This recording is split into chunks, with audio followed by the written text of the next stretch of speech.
Merhaba, sevdiğin kişiden mektup var. Sizlere iki tane zarf hazırladım. İlk zarfımız krem rengi, ikincisi de mor zarf. İstediğinizi seçebilirsiniz. İçinize ilk hangisi doğuyorsa orada sizin mesajınız var demektir. Krem rengiden başlıyorum.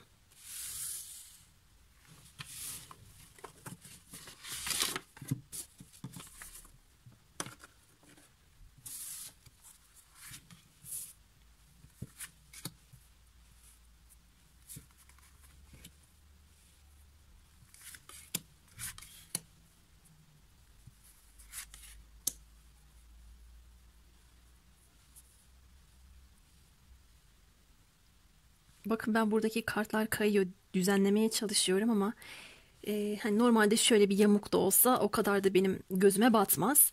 Niyeyse iyice bir düzenlemek istedim. Sizden gelen mi bir enerji bu yoksa karşınızdaki kişiden mi bilmiyorum.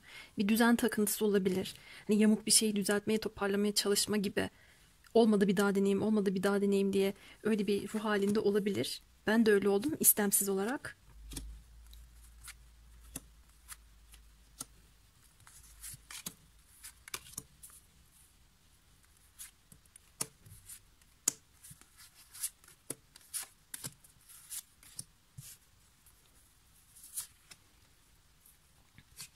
Yorumun sonunda soru cevap yapacağız. Sorunuzu şimdiden de hazırlayabilirsiniz. Bunu en son açacağım. Evet, önce genel enerjisinden bir başlayalım bakalım. Genel enerjisi nasılmış? Sevdiğiniz kişinin, aklınızdaki kişinin.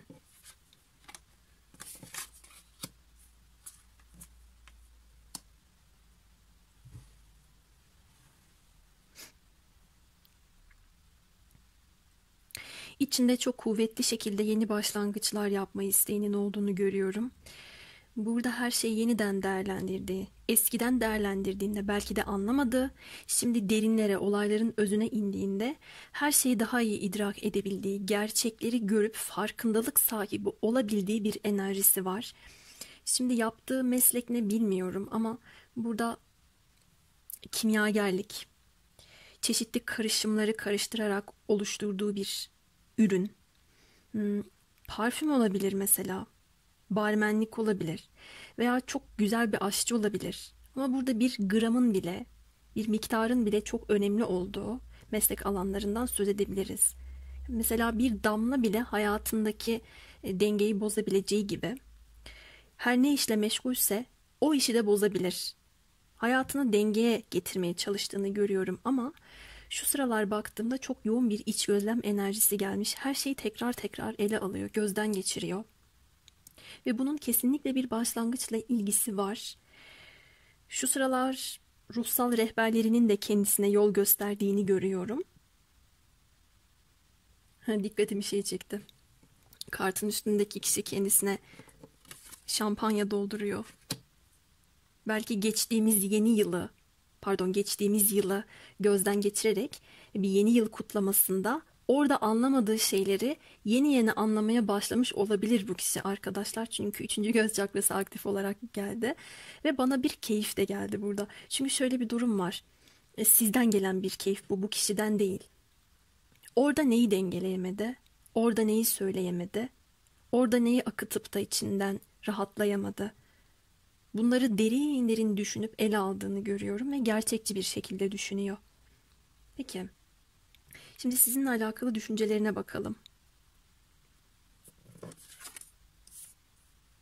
Of, ilk açtığım kart çok yoğun bir pişmanlık kartı.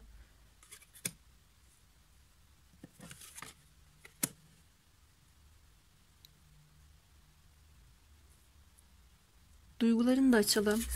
Çünkü bazen düşüncede duygu, duyguda düşünce geliyor. Hepsini bir harmanlayalım.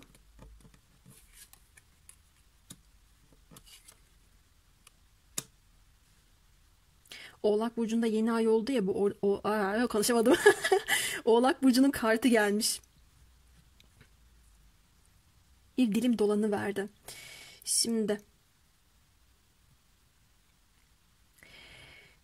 bu kişi tekrar tekrar olayları düşünüyor, değerlendiriyor demiştim ya arkadaşlar. Bunun doğrudan sizinle ve kendi hayatında yaptığı, yapmadığı durumlarla bağlantısı var.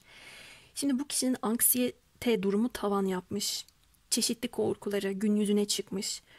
Korktuğu ya başına gelmek üzere ya da geldiği için ve bunları düzeltemeyeceğini düşündüğü için kendini bir şekilde dengelemeye çalışsa da sizinle ilgili şu düşünceye sahip olduğunu görüyorum. Pratik yapmam lazım. O benim ruh eşimdi.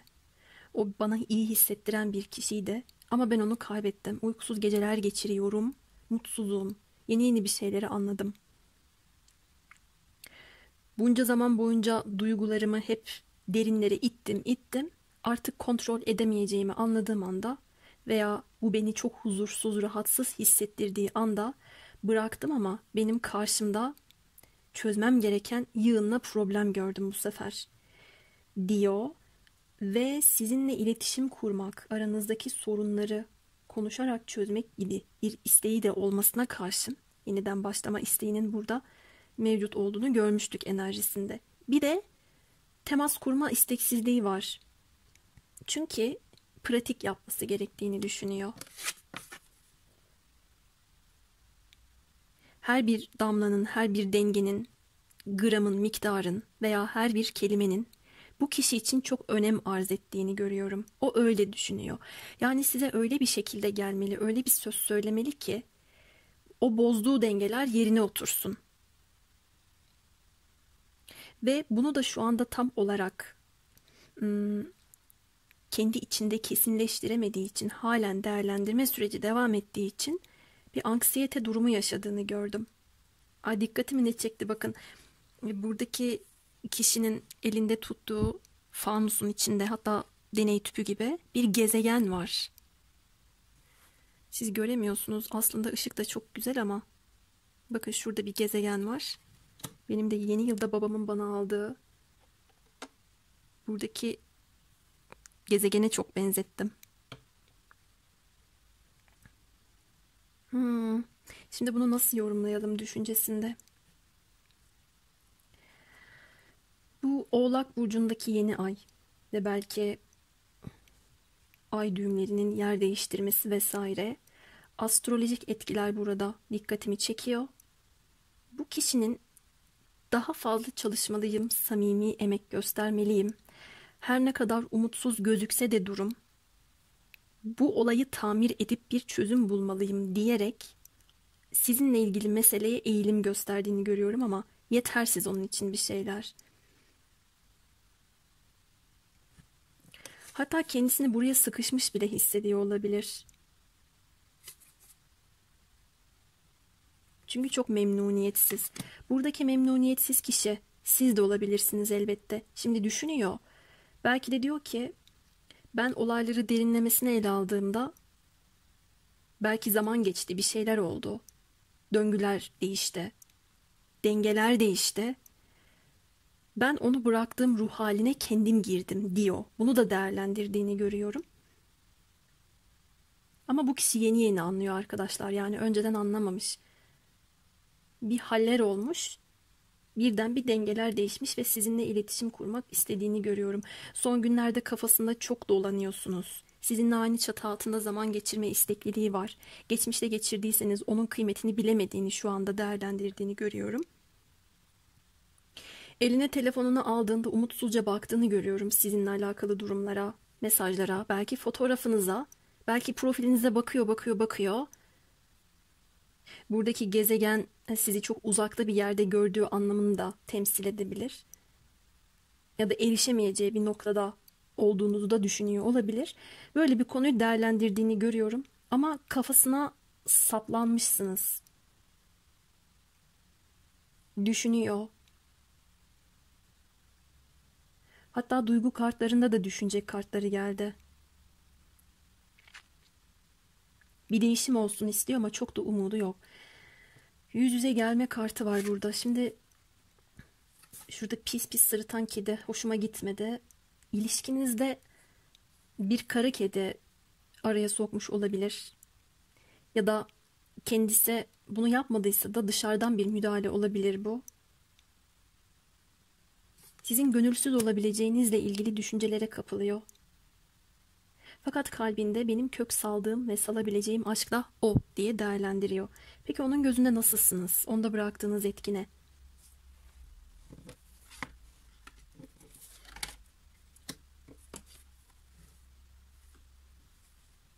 Burada bir geçmiş aşk kartı geldi. Muhtemelen yaşanmış bir şey konuşuyoruz şu anda. Burada demek istiyor ki, bu arada sizi son günlerde rüyasında da sık sık görmüş olabilir. Bu yüzden düşünceleri ve duyguları gün yüzüne çıkmışa da benziyor. Bir dönüşüm evresinde.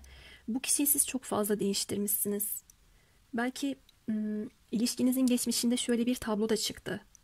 Siz beraberken, konuşuyorken biriniz birinize göre daha mantıklı, daha gerçekçi, diğeriniz daha duygularıyla hareket eden, duygusal düşünen, belki romantizm duygusunu abartarak yaşayıp pembe gözlükler takarak ilerleyen bir kişiydi. Böyle bir durum çıkıyor. İşte buradaki denge değişmiş. Ben bunu gördüm. Şimdi o sizi hayal ediyor. Ben daha çok ilk aşamada mantıklı olan ve dengeyi, duygusal konuları rasyonelleştirerek bozan kişinin karşınızdaki kişi olduğunu düşünüyorum. Şimdi bunun dengesi değişmiş. Şimdi o hayaller kuruyor. Şimdi o hayaller de hülyalarda. Pembe gözlükler takıyor diyemem. Ama ihtiyacı olan bir duyguya sarıldığını söyleyebilirim. Geçmişi yad ediyor. Sizin yanınızda güçlüymüş. Sizin yanınızda güçleniyormuş. Siz ona kendisini manevi anlamda da kuvvetli hissettiriyormuşsunuz. Böyle bir durumu da algılamaya başladığını görüyorum.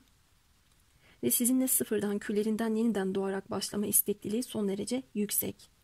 Eğer ilişkinizde burada kara kedi dediğim, dışarıdan müdahale dediğim ebeveynler olduysa, onların sözüne gittiyse bu kişi, sizinle ilgili gerçekleri fark edemediyse, gözünün önünde olmasına rağmen yeni yeni algılamaya başlıyor. Rüyalarını süslüyorsunuz bu insanın. Peki eylemleri ne olur acaba? Adım atar mı size?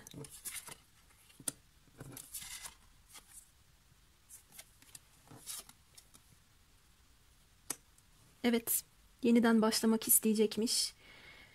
Kendi içinde umudu yakalayabildiği anda ikinci bir şansı istediğini, isteyebileceğini görüyorum. Herhangi bir zaman vererek sizi sınırlandırmayacağım ama bir adım var. Siz kendi halinizdeyken bekleme enerjisinden çıktığınızda bu kişinin içinde şöyle bir ruh hali değişimi olacak. Bu sefer o bekleyecek. Bu sefer o adım atmak için içinde çok çabalayacak. Zihni zaten şu an sizinle meşgul. Kök salma isteği çok yoğun. Tekrar adım atma durumunu görüyorum.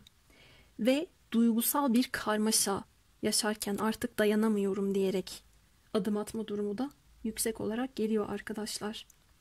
Evet, burçlardan bahsedelim. Kova burcumuz burada, Yay burcumuz burada. Ateş gruplarımız çok çıktı.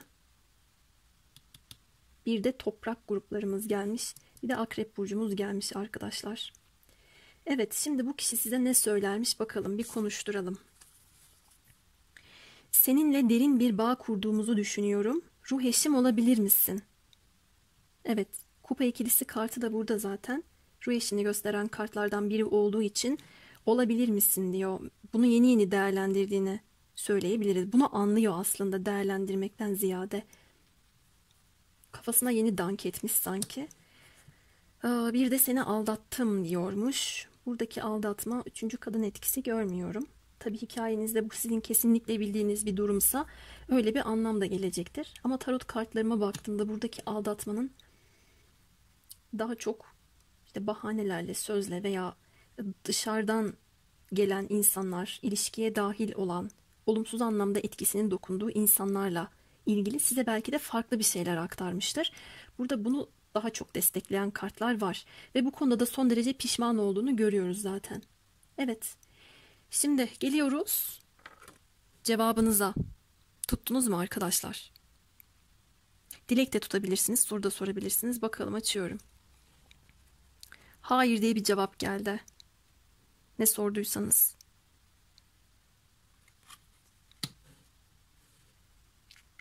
Ne sorduğunuzu bilemiyorum tabii. Ama hayır diyor. Olumsuz bir soru sorduysanız güzel bir anlam taşıyabilir. Evet. Birinci mektup için söyleyeceklerim benim bu kadar. Uyumlandığınız kısımlar olursa yorumlarda buluşalım arkadaşlar. Kendinize iyi bakın. Ben şimdi ikinci zarfa geçiyorum. Mor zarftayız. Tekrar hoş geldiniz. Şimdi kartlarımızı dizelim.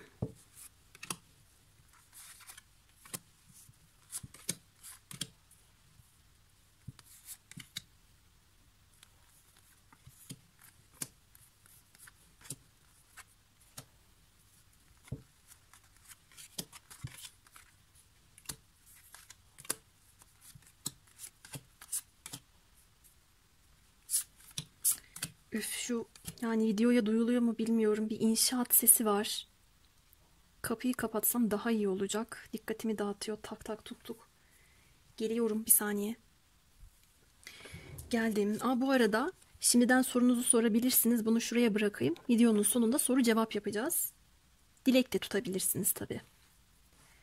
Öncelikli olarak bu kişinin genel enerjisiyle başlayalım. Bakalım sevdiğiniz kişinin hayatına neler olup bitiyor ve genel enerjisi ne?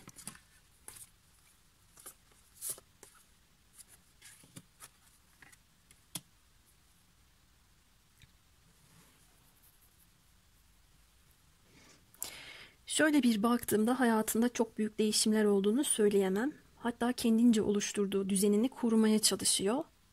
Kendi kurallarına, kendi oluşturduğu düzenine bağlı olarak da enerjisi gelmiş. Bu bağlılık ona iyi mi geliyor yoksa ona zarar mı veriyor? Şu anda bu etkiyi göremedim tam. Kartları açtıkça yorum getireceğim. Değişim aslında iki beşli gelmiş bakın burada. Yani bir değişime ihtiyaç duyduğu enerjisi bana geçse de alıştığı bir durumun dışına çok çıkmaktan yana değil. Ve belki sizle, belki de çevresindeki bir kişiyle iletişim isteğinin yoğun olduğunu da görüyorum. Kendi değerlerine, kurallarına çok bağlı bir kişi olarak gelmiş.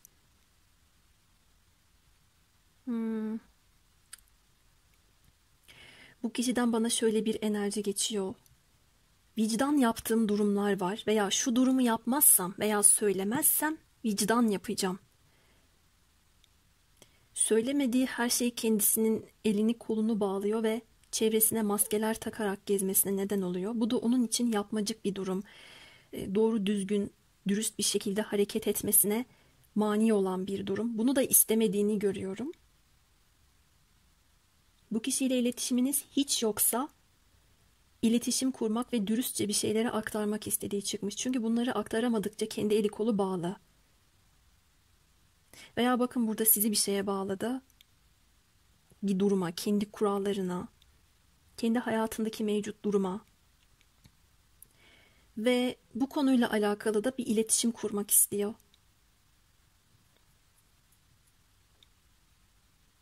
Az iletişiminiz de varsa yine dediğim gibi kendi hayatıyla alakalı bir şeylerden bahsetmeye ihtiyacı var. Dikkatimi elinin duruşu çekti. Şöyle duruyor ya. Belki ya bir şeyi kabul etmek için, karar almak için ya da böyle kendi kafasındaki duruma uymadığında onay vermemek için elini kaldırıyormuş gibi algıladım o kartla beraber. İletişim de deyince burada beden dili olarak da algılıyorum.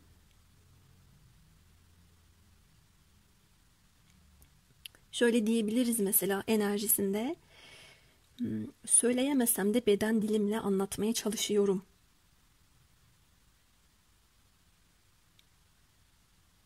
Böyle bir durum var.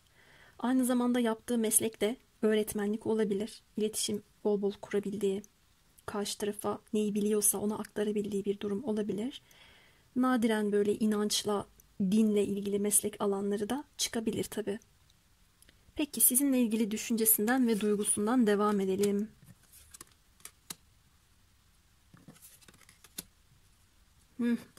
Sana içimi açıyorum. Güzel bir kart. Bu karttaki resmedişi çok seviyorum.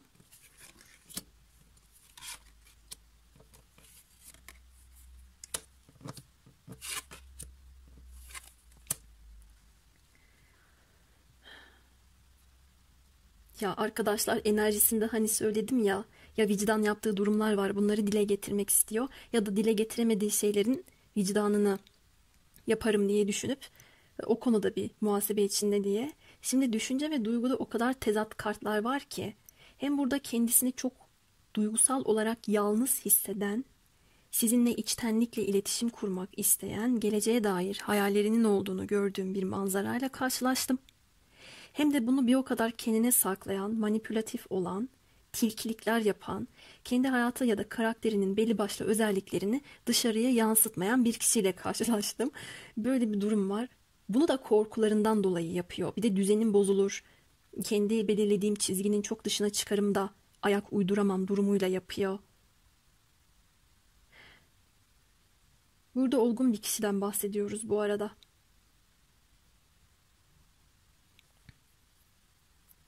Başından pek çok hayat deneyimi geçmiş. Belki evlenip boşanmış. Belki bir süre ilişkisi olmuş. Belki bir çocuğu olan birinden söz ediyoruz.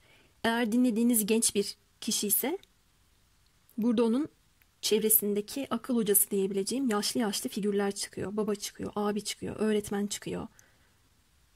Sizinle alakalı durumları başka bir insanla konuşması da enerjisine yansıyabilir. Benim elim kolum bağlı bu konuda, bana bir yardım edin diye akıl aldığı kişiler söz konusu da olabilir elbette. Sizinle ilgili düşüncesinde iletişim kurmak var. Çünkü artık kendisini yalnız, çaresiz ve umutsuz hissettiği o duygudan çıkmaya ihtiyaç duyuyor ama korkuyor. Bunu hem yapmak istiyor hem istemiyor. Arkadan dolanmaya çalıştığını da görüyorum. Ama çok düşünen bir enerjide gelmiş bakın. Elini kafasına koymuş düşünüyor. Burada duygusal bir düşünce sisteminden söz edemeyiz. Belli başlı kurallar dahilinde mantık çerçevesine oturtarak düşünüyor. Ve öngöremediği durumların hamlesini yapmak yerine de beklemeyi tercih ediyor. Zamana bırakan bir insanla karşılaştım. Bu kişi sizin ayrıldığınız bir kişi ise sizinle gelecek düşünüyor. Ve ben onu yalnız bıraktım. Ben onu aç bıraktım. Hatta şöyle de bakın. Aramızda mekan sıkıntıları var. Hatta ben de ona mekan sıkıntısı yaşattım. Şöyle diyesim geldi. Burada bu kişinin önünün ilikli olduğunu, kapalı olduğunu düşünün. Belki kalbimden dışarı attım, kapı dışarı ettim. Şimdi tekrardan açmak için, almak için onu kalbime o kapıyı açıyorum der gibi bir hareket canlandı gözümün önünde. Böyle bir durum da var bakın. Sizi eğer bir şeye bağladıysa, bir durumun içerisine soktuysa, mecbur bıraktıysa, belki siz iletişim kurmak istediğiniz dönemde etkileşimde bulunmayı reddettiyse, şimdi bunların farkına varan ama yine de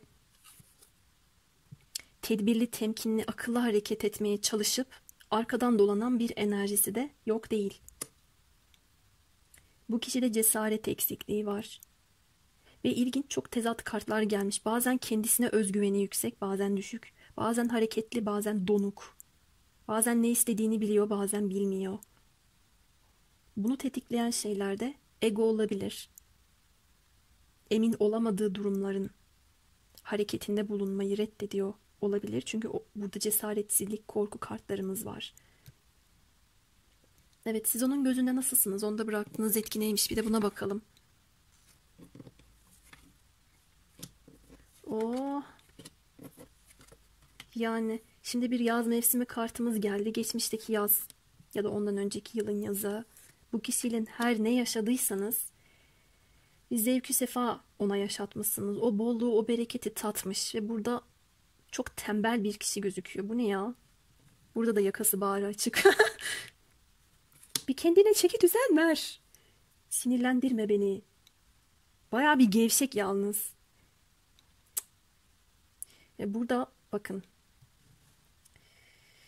Şimdi aranızdaki denge bozulmuş diyemem. Herhangi bir dengesizlik kartı görmedim. Yani sizden ona, ondan size akan böyle bir denge bozucu eylem görmedim. Bu kişide bir anormallik var. Canı istediğinde kendi kurallarını esnetebiliyor. Canı istemezse yapmıyor bunu. Ya da ben böyle iyiyim. Ben birilerini memnun etmek yerine birileri beni memnun etsin isterim. Konfor alanımdan çıkmak istemem diyor. Konfor alanından çıkmak istememek bazen doğru da olabilir. Çünkü kişi kendisine sıkıntı yaratacak bir duruma niye girsin ki? Burada bu değil mevzu. Kendisine mutluluk yaratacağını düşündüğü, bundan emin olduğu şu tablo var ya. bu tablo için bir şeyler yapmıyor. Ya da zamanında varını yoğunu yanlış şeylere yatırıp zaman kaybetmiş. Şimdi bununla alakalı iletişim kurmak istediğini görüyorum. Onda çok yaratıcı bir etki bırakmışsınız. Zamanı doğru kullanan, güçlü, bir robotik şey var. Belki çok yönlü bir insansınız. Birden fazla iş yapıyorsunuz. Oradan oraya koşturuyorsunuz. Ve siz geçmişte bu kişinin ayaklarını da yerden kesmişsiniz. Ve şımarıklık diyeceğim. Biraz şımarıklık var. Ama bu geçmiş etkide. Ve şu anda herhangi bir şımarıklık görmüyorum. O rahatlığı, o bolluğu, bereketi, o miskinliği yaşamak istiyor. Alma odaklılık çıkmış.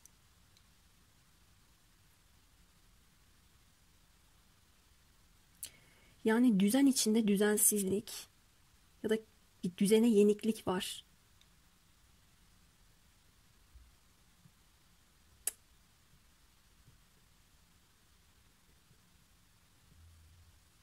Geçtiğimiz yaz mevsimini de veriyor ama bana böyle sıcak bir enerji de geliyor. Onda bıraktığınız etki nedir? Güneş gibi parlak, içimi ısıtan biriydi diye düşünebilir mesela. Burada ağacın kenarına bisiklet dayamış şuradaki çift. Bir bisiklet turu yaptıysanız, böyle bir anınız varsa bunu da özlediğini görüyorum. Evet, siz onun için çok yaratıcısınız. Ama bu kartta yaratıcılığı serbest bırakma mesajı verdiği için ve siz eğer eliniz kolunuz bağlı olan kişi sizseniz eğer oradan çıkabileceğinizi düşünüyor bu kişi sizin ama siz çıkamayacağınıza dair umutsuzluk içinde de elbette olabileceksiniz. Böyle bir anlamda çıkıyor.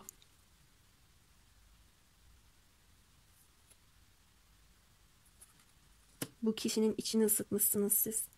Sanırım içini daha da fazla ısıtın diye burada önünü açıyor. Bakın lotus çiçeği var şurada. Onun hayatında açılan bir çiçek, bir yenilik, etkileşimde bulunmaktan haz aldığı bir insansınız. Fiziksel olarak da, duygusal, ruhsal olarak da. Ve burada bir temas özlemi de görüyorum. Bu kişi sizi de özlemiş ayrıca. Şimdi eyleme bakalım. Tamam, özledin. Eylemler neler?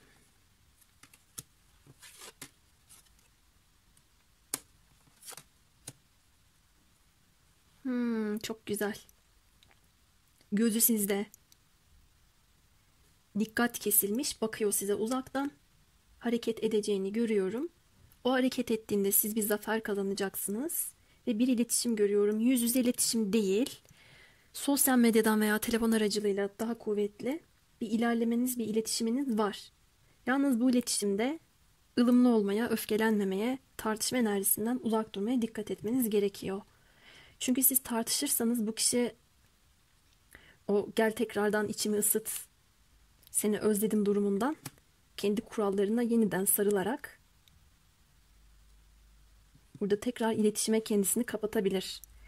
Yani o zaman kendi kuralların seni ısıtsın, değil mi? Böyle bir durum. Var ama arkadaşlar iletişiminiz.